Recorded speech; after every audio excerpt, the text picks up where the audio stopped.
Okay, today's lesson are on the filibusters of Texas.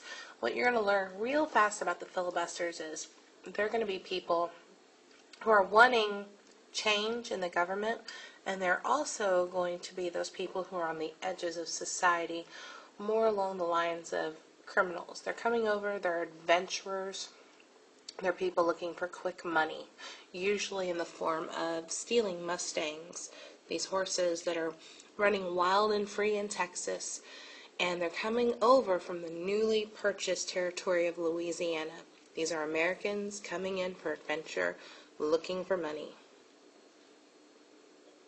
We already know that the Spanish tried to control Texas by building missions, presidios, and small towns.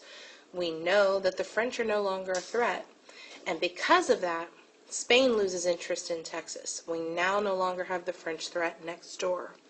The problem is that Spain is facing new threats because now Texas is next door to the United States. Spain is going to first acquire all the lands west of the Mississippi, Louisiana. We've talked about this. Spain had neither the wealth nor the power to maintain the missions, and that's why they're abandoned. A new Indian policy fails to stop the attacks of Native Americans all around Texas in the mission system. And now, after Napoleon forces Spain to return Louisiana to France, Napoleon turns around and sells Louisiana to the United States. The purchase doubles the size of the United States. That's very important to know. And now the United States and Texas border each other. Spain is now threatened again by another territory. This is a huge problem because the United States is next door with all of its people who are adventurers, and those people who are going to come into Texas are not going to be of the highest quality citizen. Let's talk about a few of these filibusters. One of them is Father Miguel Hidalgo. He's a priest, and he's going to lead a rebellion to gain independence from Spain. He wants a portion of Texas to break away.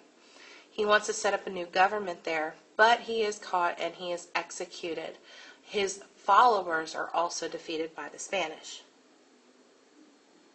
Bernardo Gutierrez de Lara supports the rebellion for Mexican independence. He secretly, though, gets money and support from the United States. He forms the Republican Army of the North that fought the Spanish for Mexico. Augustus Magee helped carry out the rebellion of Father Hidalgo. He helps take over the Nacogdoches area and then marches to La Bahia, which is one of the missions and presidios down near Goliad. He's going to die during the winter, probably from disease, so he doesn't actually get to see the rebellion carried out. Ruby sets out to check the northern areas of New Spain. He's looking at the Louisiana Purchase. He's looking at Texas. He knows that Spain has neither the wealth nor the power to defend its missions. So he decides we just need to abandon all of them except for the Alamo, San Antonio de Valero, or La Bahia at Goliad. Spain forms working relationships with the Comanches to try and get rid of some of the issues that they have, some of the raiding that's happening to these small settlements and missions and presidios.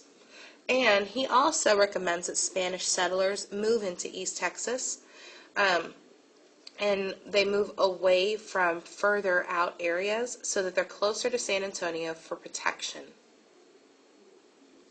Philip Nolan is an American. He sells wild horses and Mustangs to the United States. He's suspected of being a spy working for the United States. He comes into Texas, he steals Mustangs, he brings them back, and he makes money. Now, he's warned by the Spanish not to return to Texas, but he does anyway. He's there to make money. He's an adventurer, a filibuster. So in one of the times where he sneaks into Texas, he's caught by the Spanish, he fights, and during that battle, he is killed. Dr. James Long is another filibuster that sneaks into Texas and then finds out that he thinks that Texas should be independent from New Spain or become independent and then join the United States. So he organizes an army to invade Texas and capture Nacogdoches. He's married to Jane Long, which we'll talk about in just a moment. He tries to capture La Bahia and Goliad, where he's forced to surrender. And later, because of that, he is shot and killed. Jane Long is Dr. James Long's wife. When she comes to Texas with her husband, she's pregnant with a child, and she and her husband go to Galveston, where he decides that he needs to be involved in the filibustering expeditions and the rebellion that's happening. So he leaves her on Galveston Island by herself pregnant. She survives the winter there, and she has her baby on Galveston Island. She's believed to be the mother of the first Anglo child born in Texas.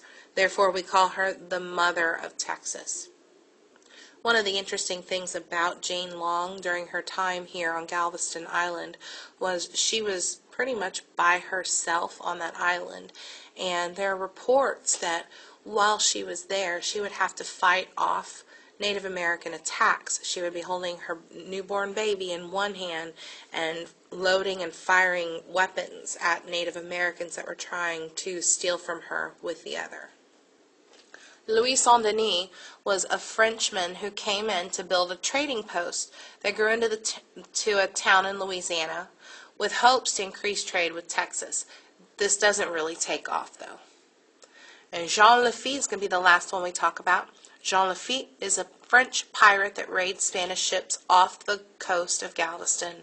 He claimed to be fighting for Mexican independence, but really all he's wanting is treasure, Spanish treasure. One of his ships does crash off of the coast of Galveston, and they found pieces of it just a few years back off the Gulf of Mexico, right in the Gulf of Mexico. All right, that's it. I know that's had a lot of notes to it, but they are important to know. Make sure you've got them all.